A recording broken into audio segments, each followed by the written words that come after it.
Thanks, everyone. I'm happy you're here. I want to thank Jay Martin as well in Cambridge House for letting me speak. Some of the themes that we like to talk about are similar, and certainly the themes that we have here today are big, and we're going to try to move through them very quickly. And I'm not going to speak to them at the same in depth as others, but I chose the name The Crazy Years because it's a funny play on the French for the Roaring Twenties. 2 years ago, I was here and I was speaking about the Great Depression and the Roaring Twenties roll into one. And I think 2 years on, we're seeing that. Now, a lot of people had the Roaring Twenties up until the last few months, if you were in the stock market. But most of Europe, most of the average person, most of the US has been decimated. That's not big in the news, but you can look through many US cities and it is devastation what's happened to the economy. And I mean, there's lots of reasons for it, and we're not going to pick on things. We're going to try to keep out the intent. We like to talk on a lot of topics, but I don't pretend to know the intent of the players in all of this. And we try to move the politics to the side because it gets heated. One of the great things I want to mention out, though, is that I do have a partnership with Red Cloud and Red Cloud Media, which is wonderful because I get to talk to all these CEOs and all of these guests and analysts and whatnot that can tell me about the fertilizer sector, can tell me about uranium, can tell me about all of these other sectors that we love, we have a firm belief in, and get their perspective. So for me, it's an education. It's always been an ongoing education since working at Merrill Lynch and other firms. So it's a gift that I get to speak to a lot of these people and also to pass that along to our subscribers and people that like what we're talking about. And at the end of the day, we're stock pickers. So we see that the stock picking is going to be the way to go in the last few years, and we've had great success, and moving forward. So we're going to talk about a couple key themes here, and we're going to rush through it fairly quickly. Like I said, just to let people know that we obviously are paying attention to it. The global shutdown, obviously, from the pandemic is obvious to everyone. The damage that did to the economy, there's a pretty good analysis out there from Johns Hopkins. You can see what that caused. Once again, removing all of intent or politics aside, I think everyone can come to terms with the fact that it has a major impact. Those are still lingering. It's not like those have been solved by any stretch of the imagination. So nailing that kind of issue down leads into as well as this money printing. And from 2008, we saw an issue back then, and we thought there was money printing after that. And that was a mortgage meltdown that wasn't solved. That was never solved. It was pushed forward. And as you can see from this graph, it's been pushed forward fairly aggressively. And for those of us in this kind of side of the market that, I listen to CNBC and CNN because they work for big firms and they got to rah and get people excited. When they tried to push that it was transitory, there's no way. I mean, we could see inflation before that, before any reported inflation in the markets and certainly in real estate and whatnot. But the money, M2, the money printing has been insane. And that is of concern because if you're a fundamental person, you think these numbers can't possibly add up. But I also liken that because we like to look at a lot of history is there's been many times in history where people have said, it's the end, we've printed too much money, it's this and that. And there's always a solution out of it. And we'll pass by, they're saying 7.9% inflation. I think we all know that's much higher. You can go to the store, you can look at energy costs. They're much higher than that. But I'll leave out the tricks that they do in CPI and how reporting, but it's a fun kind of way that they can make the market look a little bit better than what it is. The other main supply issue here, that's a big theme that people are somewhat touching on, but here in Vancouver we can see it, and I pulled up an article here, I think it was back from February. So just here it was 400% increase if you want to ship something. In the US, 20,000, it's a record to ship something to China. And we can see today, if you bring up maps, the whole Chinese coastline is full of ships. Now, granted, some are just fishing vessels, but there's a ton of tankers out there and they're not doing anything. So this supply issue thing is a massive issue. And you can see it even at Amazon. We've got that article there. People just ordering something online and it could be $40 and they're going to pay $40 in shipping. So we like to look at companies that are dealing with that, have anticipated that. And one of the best examples of that is Desert Mountain Energy. So Desert Mountain Energy is a company we like because it's a niche market player in helium. And helium is a high-tech coolant and is for MRI machines, for your nuclear reactors, but also just for your Bitcoin mining. It is going to be worked in all your 5G data storage areas. It keeps things cool. We like this company because they anticipated supply chain issues. They literally went out and bought 5 trucks. It was cheaper for them to buy 5 trucks and have drivers to move their rigs around than the escalating cost from the first drill hole to the next, to the third, to the fourth, that they said, listen, we can solve this issue, and because they want to be vertically integrated, that we can solve it, have 5 trucks, we can even just ship them out and lend them to other companies and make it a profit center, but we don't have to worry about that anymore. And their mission statement is to provide mainly to the US. They're not looking to ship to China, they're not looking to ship elsewhere, and that is very attractive to us. We like to look at ones where you can get rid of some of these issues, and you've dealt with them, and you're moving forward, never mind the fact that the management is on point, they're hitting milestones, they're going to be producing very soon, and it's once again niche. Not a lot of people talking about helium. We've been talking about it for a couple of years, and we love that niche space. The energy crisis as well is one, once again, not to belabor all the issues and problems and chaos, but this is clear. And it's tougher to keep the politics out of this, but we know this is hitting, and this is before Russia and Putin. I mean, that certainly didn't make things any better. But these issues, including supply chain, were there well before the invasion of Ukraine. It just makes it that much worse. And we have this energy issue where somewhere like, and I'm not going to pick on Germany too much, but they won't do nuclear. They can't buy gas now, or they're going to have to go around, or they're going to break ties with Russia to not use gas. They are the #1 user of coal, yet they profess to be the #1 green nation. So these are the unintended consequences when you don't have a backup plan. Now they are, I guess, quite optimistic about green hydrogen, and that's great. We should all be looking at all sorts of solutions, and I'm a big fan of that as well, whether it's batteries, whether it's vanadium, whatever it is, but we need to be applying a strategy now. Years ago, if they were trying to meet any of these plans that they talk about at, like, say, COP26. And my question to them and to anyone else or to a politician is, if these were your goals, what's the roadmap? Because this should be full, and it should be investors lining up, because they would know that all of these metals and mines and elements, they come from the ground, and mostly there's a stranglehold in China on most of these resources. And once again, take out the politics, try shipping things back and forth. I mean, that's going to be an issue for the short term. And then we move into, before I jump into that, I want to mention 2 energy plays, and they're slightly different. So Faraday Copper, which was Copper Bank, they changed their name. Copper, of course, is kind of king in the electrical world. We are a huge fan of copper. I always say if you can make something like copper sound sexy and make people excited, then you're doing a good job. That has gone through a big shift. They've got a great asset. They've attracted an incredible management team, and I think this summer we're going to see some great things out of that. It's taken a bit of time, but we really like this company. And I know that because I'm a stock picker, people will always get mad at me if I don't mention stocks. If I just kind of lead on like, hey, look at my newsletter, we'll let you know. We want to make sure we're throwing out some ideas to people. And of course, we still want you to engage with us and get back to us and let us know what you think, if you think we're wrong, or why we love these things. Lithium Bank is a shift as well. So this is a lithium brine story in Alberta, and I love Alberta. I want to see the best for them and for them to be a part of this new shift in energy. Never mind, are we going to see incredible energy, oil, and gas gains from that, once again, as an unintended consequence.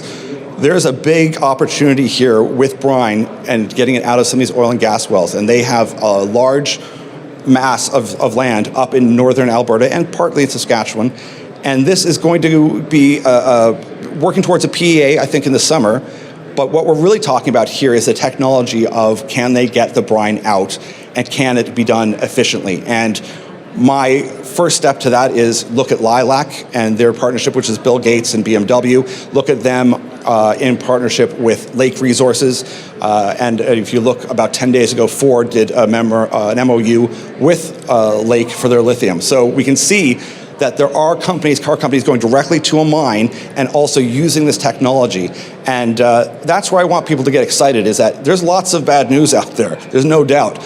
But there are also exceptional management companies with really great projects. And if you want to see this vision of the future that's green and that is clean, and it's this 5G city future of the world type of idea, then put your money where your mouth is. And that's what we want to do. And we try to get as many retail investors excited about that, and to get them to say, listen, if you really want to take a shot at something, you're better off investing in one of these and a team and a company that has your best interest in mind rather than marching the streets. We all know the problems. We can all sit here and talk about all the problems, but when you can find companies that are actually solving these problems, that's a bit more optimistic. And I think we can all admit that we've got a lot of chaos out there and a lot of uncertainty. And I'll finish off with probably one of the worst ones, and this is the food shortage situation, which, and I don't mean this as much as Vancouver. Yeah, you see the empty aisles and there's whatnot. We're not going to get hit as hard as other places. But like I said, being able to speak with analysts a lot and family offices, and we've done well in the fertilizer space back in August, September. Here's some of the headlines that you can see on there before even the Ukraine war. Now, Ukraine is the breadbasket of Europe, but it's also the breadbasket of the Middle East. And we see the energy crisis in Europe. We see the food shortages, but there's going to be significant issues in food in the Middle East and in developing nations moving forward. There was concern back in October at some conferences that it was essentially, it's happening. Doesn't matter what you do right now, it's already set in stone. Watch for headlines in the summer. So this is a hard pill to swallow, but what kind of annoys me or angers me to some degree is that they said they haven't been very quiet about this for the last few years. So, this is the struggle with people right now when they're looking to politicians, they're looking to the world. Everyone knows what the problems are, but why aren't they dealing with them? Once again, not picking on one side or another, but these are significant issues. Food is a significant issue. And when we think that we've got it all sorted out, we found out very quickly, or at least the shutdown has shown us that we don't have it dialed in. In fact, what we may have had was very precarious, and that system doesn't seem to be working very well. And we need to have a supply chain for your own country and then expand beyond that. I just want to throw up a couple of the big names. So Mosaic and Nutrien, those are some giant fertilizer companies, and you can see they've done very well. And these are boring industries. I mean, they're not terribly exciting. People aren't running around talking about potash. But we did very well with Verde Agritech, which is a very unique story out of Brazil. And it brings up a question. I'll leave it to the very end, but it gives you mixed feelings. Like, should I be making money off of these chaotic situations? And we'll let you kind of think about that one, because there's lots of them. And I always like to throw this in because I have to look at this group. Now, I'm more pragmatic about this, and believe me, I love to entertain any conversation about what they could or could not be doing and whatnot. But I hear too much that this is a conspiracy theory and this is that. And yeah, there's tons of conspiracy theories about what they're up to. But they're a real group. It's based off of there's a paper from Harvard about the Davos man, which is someone who doesn't believe in nation, doesn't believe in any borders, is a person of the world. Everyone is the same. It's very universalist in approach.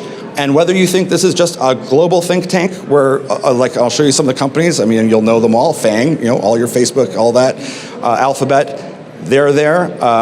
There's a list of top 100, but obviously the number one are clearly the Vanguard and BlackRock. And then people say, well, BlackRock doesn't have money of their own. I say, well, but they're on the board of almost every single company you can imagine. And you can pull up any headline of them being in the boardroom, basically removing people. So if you want your funding, you're going to play ball with BlackRock. And once again, that doesn't mean there's some big nefarious evil plan like in a movie that they're trying to have happen. And this is what happens when the conspiracy rocks in. If someone says it's a plan to enforce global communism, well, I don't know if that's a plan. I don't know what their full intent is other than their stated intent, which is very clear. But I look at that and I go, I don't have a lot of faith in a lot of politicians, but there are a lot of smart people working at Goldman Sachs, working at BlackRock, working at Vanguard, working at Google and Alphabet. These aren't stupid people, so I have to look at what they're doing and what they meet about. And if it is just a global think tank that has this bright vision of the future, even if they were to pull it off, everything note for note for note for note would be very challenging. So I just say to people, it's true, there's something there, and maybe if they only achieve half of what they want, maybe that half is pretty good. There's a lot of bad, don't get me wrong. There's a lot of bad that they talk about, don't get me wrong at all. But there is a lot of good, and a lot of it if we focus on the environment and that, what they call stakeholder capital. They've got very cute terms. that can mean a lot of things. I mean, it sounds friendly, and you'd say, yeah, I mean, if you've got a stake in a project, yeah, you should have a say. That makes sense. But that can quickly devolve very fast. And once again, to keep out of a lot of the where that can lead, and they're fun conversations, we need to take that into account. And that's why we've done well in some of the stocks we've done, because we've paid attention. And people hate a lot of these companies. They say, why would you want to talk about JP Morgan and Goldman Sachs all the time? I say, well, because they aren't stupid, and yeah, they kind of run everything. I mean, this is where all the money is. And your ESG, once again, lots of good, lots of bad. And if you want to know where the whole woke idea came from, that's where it came from. That's where it started. That's who funds it. It's all the names that you want to talk about. Soros is involved, all of that. But once again, once you mention certain names, people go, oh my God, there's a conspiracy here. But a conspiracy just means that you have a big vision, you've got tons of money and power, and you have a vision of the way you want to save the world. And it doesn't have to be as negative as those the negatives say. So maybe it ends up being somewhere in the middle. And we like to hope that that's where it ends up. But we also can make money in this shift of what they're talking about. So why Canada? I mean, Canada, it's pretty clear. We're a resource country that isn't, from top down, from our politics down, being a resource country. Australia is. They're on track. They're on point. We're starting to, and we're even seeing Biden, who's against a lot of this, put in the Defense Act. What we need more is people literally calling politicians and saying, why are we not doing this? If we want to hit any of these targets, if we want any of these changes, if we want more technology, we need to be actively doing some work ourselves and reaching out. I don't mean marching in the street, but give them a call and let them know. Half of them don't even understand where energy comes from. And that's key. I mean, once you have food and shelter dealt with, you need energy. These are things that are key. Those are all up in the air right now. And it's a very disconcerting time. So I'm just gonna wrap it up with here and just leave it with the couple of companies that I like. I'm gonna leave that right there though. And I wanted to put this backyard here because we're going to be left with the question, should you profit over others' misfortune? We're going to hear that sooner or later, because as things get worse, that will be a tough thing to bear. But to me, I look at it as being, if you're putting your money in the right sectors, in the right places, then you're helping to solve the problems. So yes, I want to be putting my money into fertilizer companies to solve that problem so this doesn't happen again, into battery energy metals, into gold, as well. All of these things, all of these things that come from the ground, I want to encourage people to consider. And I want it in my backyard, because we've got too much of that not in my backyard thing. And people just pretend that if we do it in China and let them deal with it, that's fine. I want it in our backyard because then we have a say.